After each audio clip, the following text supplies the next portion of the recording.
ഇന്നും അടിച്ചമർത്തലുകൾ സഹിച്ച് വീടിന്റെ 4 ചുമരുകൾക്കുള്ളിൽ ജീവിതം ഇഴഞ്ഞു നീക്കേണ്ടവളാണോ? ഒരിക്കലുമല്ല.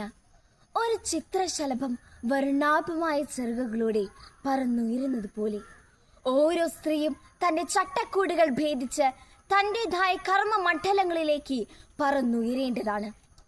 സമത്വത്തിന് അടിത്തറ പാകേണ്ടത് വിദ്യാഭ്യാസത്തിൽ നിന്നാണ്.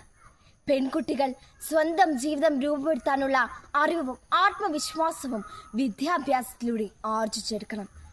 ഭീകരവാദികളുടെ വെടിയുണ്ടകളെ പോലും ഭയക്കാതെ വിദ്യാഭ്യാസത്തിനു വേണ്ടി പോരാടിയ മലാല യൂസുഫ്സായിയെ പോലെ, ബ്രിട്ടീഷുകാർക്കെതിരെ പോരാടിയ ഝാൻസിയിലെ റാണി ലക്ഷ്മിഭായിയെ പോലെ, ഇന്ത്യയുടെ വാനമ്പാടി സരോജിനി നായിഡുവിനെ പോലെ തെറ്റിനെതിരെ പോരാടാൻ ഇന്നത്തെ പെൺകുട്ടികൾ മുന്നോട്ട് വരണം. കാമക്രോധ കണ്ണുകളാൽ ഉറ്റുനോക്കുന്ന നരഭോജകളുടെ കരാള ഹസ്തങ്ങളിൽ